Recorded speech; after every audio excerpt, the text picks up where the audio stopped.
మరి నూనె పచ్చిగా ఉంటే తర్వాత మనం తింటే మన కడుపుకి హాయిగా ఉంటుంది. చూడండి, వంటల్లో కూడా ఈ చిన్న చిన్న టెక్నిక్స్ వాడేసి వాళ్ళు ఎంతో టేస్టీగా తయారు చేసుకుంటారు. సో మరి ఆ బెంగాలీ వాళ్ళు చేసుకునే విధంగా మనం ఈరోజు ఈ ఫిష్ ఫ్రై చేసుకుందాం. మనం ఈ ఫిష్ ముక్కలు ఈ నూనెలో జాగ్రత్తగా వేసుకుందాం. ఆ మసాలా బయటికి వచ్చేయకుండా ఈ కొంచెం అంత మైదా పిండి మనకు కాపాడుతుంది. ఇప్పుడు చూడండి, ఈ ముక్కలు ఈ విధంగా వేసుకొని మనం కుక్ చేసుకుందాం. ఫిష్ కొంచెం ఫ్రై అయిన తర్వాత దాన్ని ఇంకో పక్కకి తిప్పేసుకుందాం. సో మంట కరెక్ట్గా పెట్టేసుకొని ఇప్పుడు ఈ ఫిష్ ముక్కల్ని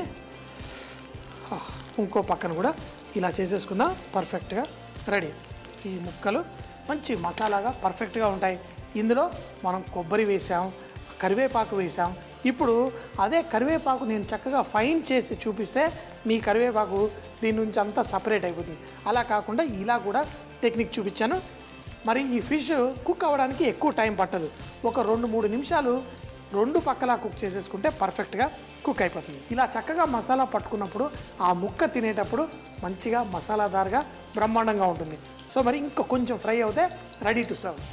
ఆవాల నూనెలో ఎలా ఈ ఫిష్ని పర్ఫెక్ట్గా ఫ్రై చేసుకున్నాం చూడండి. మరి ముక్క కూడా కొంచెం మనకు కావలసిన విధంగా కొంచెం క్రిస్పీగా కూడా చక్కగా తయారైంది చూడండి. పర్ఫెక్ట్. ఆ నూనెలోనే మంచి అందంగా ఉండే ఈ రుచి అంతా చక్కగా ఫిష్ పీల్చేసుకుంది. ఇప్పుడు ఫ్రై కూడా ఎలా చేయాలో చూసేద్దామా. పెనంలో చేసుకునే వేపుడిని ప్యాన్ ఫ్రై అంటారు. ఇది డీప్ ఫ్రై, నూనెలో ముంచి ఫ్రై చేసుకునేదానికి. దీనికి కూడా మన మసాలా ఉంది. మసాలా ఫిష్ దీంట్లో వేసాననుకోండి, మసాలా అంతా వదిలేసి ఆ నూనెలో అంతా పాడైపోతుంది. అలా కాకుండా ఈ ముక్కల్ని పట్టుకొని మసాలా ఉండడం కోసం దీంట్లో కొంచెం అంతా శనగపిండి వేసేస్తున్నాం. శనగపిండిలో ఉన్న పచ్చి టేస్ట్ వెళ్ళిపోవాలి, మంచిగా కుక్ అవ్వాలి. అయితే దీంట్లో బ్యాటర్ చేసుకోవాల్సిన ప్రాబ్లం లేదు. కొంచెం శనగపిండి ఇలా జల్లేసి కొంచెం అంతా నీళ్లు జల్లేసి మనం కోటింగ్ చేసేసుకున్నాం. అప్పుడు మన ఫిష్ పర్ఫెక్ట్గా కోట్ అయిపోతుంది. మనకి పర్ఫెక్ట్గా టేస్ట్ కూడా వచ్చేస్తుంది. కొంచెం ఉప్పు కావాలి అంటే లైట్గా జల్లేసుకోండి. ఇప్పుడు మన ఫిష్ పర్ఫెక్ట్గా కోటింగ్ అయిపోతుంది. నూనెలో ఫ్రై కూడా చేసుకోవచ్చు. ఈ పీసుల్ని పట్టుకొని శనగపిండిలో ఇలా దొర్లిచ్చేసాం. ఇదే విధంగా మనం చేసేసుకుంటే ఫిష్ కోటింగ్ తోటి రెడీ అయిపోతుంది. ఇప్పుడైతే ఈ ఫిష్ ముక్క నూనెలో ముంచి చూడాలి.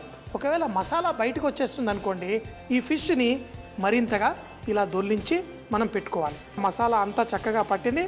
ఇప్పుడు ఈ ముక్కల్ని ఫ్రై చేసేసుకుందాం. మరీ ఎక్కువ మసాలా కూడా ఉండకూడదు, మరీ ఎక్కువ శనగపిండి కూడా ఉండకూడదు.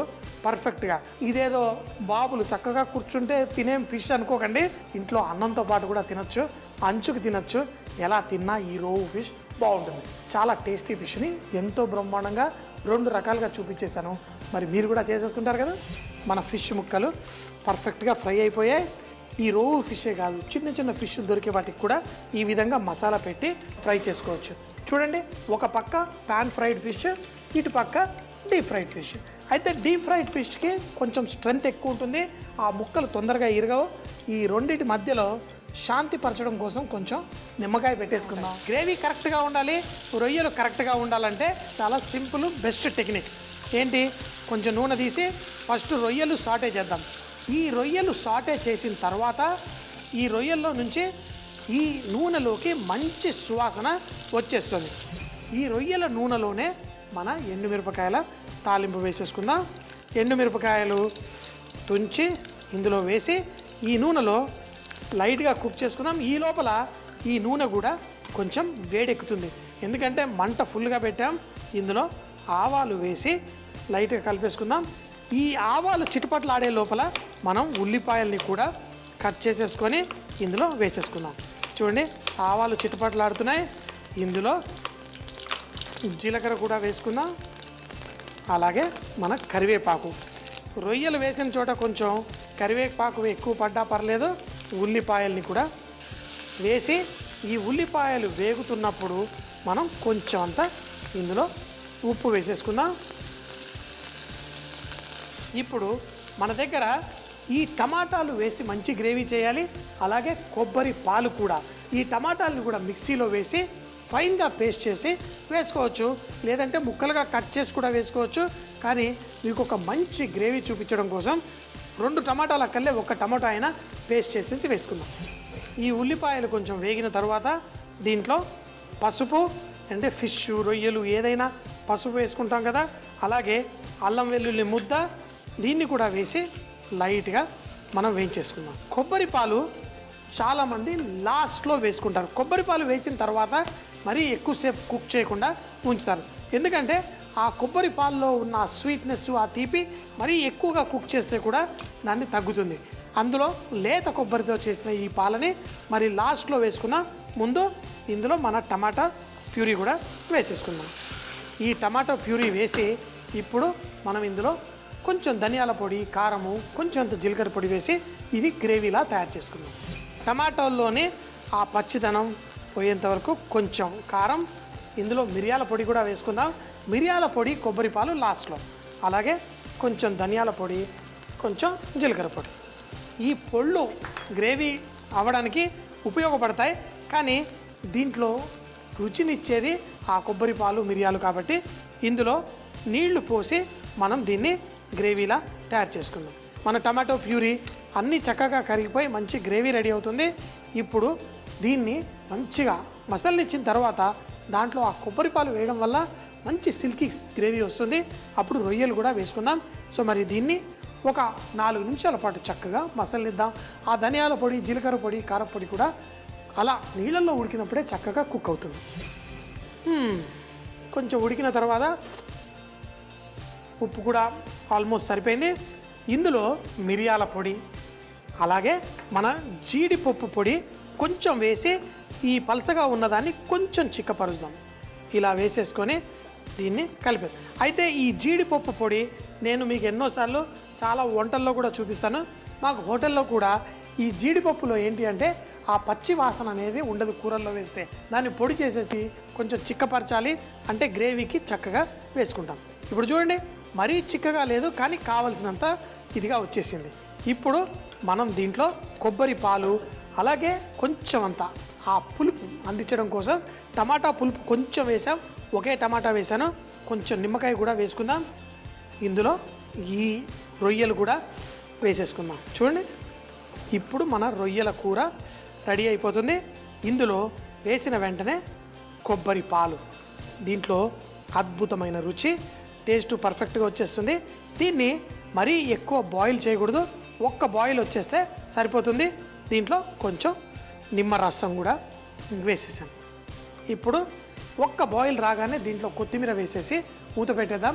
ఎందుకంటే 1 నిమిషం ముందు రొయ్యలు ఫ్రై చేసుకున్నాం. ఇప్పుడు మరొక నిమిషం రొయ్యలు ఇందులో కుక్ చేసి దీన్ని ఆ వేడిలో పెట్టుకుంటే పర్ఫెక్ట్గా ఇలా నోట్లో పెట్టుకోగానే కరిగిపోయే విధంగా పర్ఫెక్ట్గా రొయ్యలు రెడీ అవుతాయి. సో మరి ఒక్క ఉడుకు రాగానే దాంట్లో కొత్తిమీర కూడా వేసేసుకుందాం. ఇప్పుడు అద్భుతమైన ఆ కొబ్బరి పాలల్లో మన రొయ్యలు, కరివేపాకు, మిరియాలు అన్నీ పర్ఫెక్ట్గా సెట్ అయిపోయింది. చాలా సింపుల్గా రొయ్యలు అంటే బాగా టమాటాలు వేసేసి అవి వేయించుకొని ఆ పులుపు, అలా కాదు.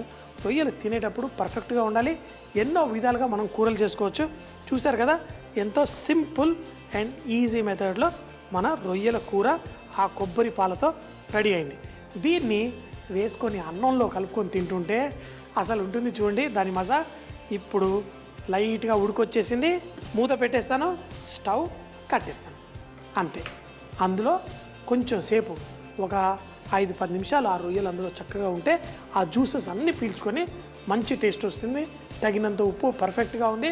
టమాటాలు కొంచెం ఎక్కువగా వేసి పులుపు ఎక్కువైన తర్వాత దాన్ని కట్ చేయడం కోసం పంచదార వేయకూడదు. ఈ రొయ్యలకి అంత బాగోదు. కాబట్టి టమాటా కొంచెం తక్కువ వేసి నిమ్మ పులుపు వేసేసి అడ్జస్ట్ చేసుకొని వేడివేడిగా తినేయాలి. మరి తినేద్దామా? ఆహా, మంచి ఆ రొయ్యల సువాసన అద్భుతంగా ఉంది.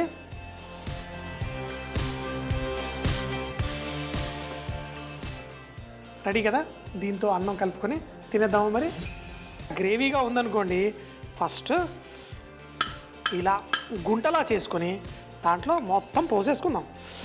ఆహా, అసలు రొయ్యల పులుసు అయినా ఏదైనా మనం తినాలి అంటే ఇలా చక్కగా వేసుకొని ఇప్పుడు అన్నంలో కలుపుకొని ఈ రొయ్యలు, అంటే నాకు చిన్నప్పటి నుంచి అలవాటు ఏంటంటే అన్నం కంటే కూర ఎక్కువ వేసుకోవడం, అంటే ఆరోగ్యానికి కూడా అదే మంచిదని అంటూ ఉంటారు. కానీ అన్నం కంటే అన్ని రొయ్యలు ఎక్కువ ఇలా ఇలా వేసేసుకొని తినేస్తూ ఉంటాను. చూడండి ఎంత చక్కగా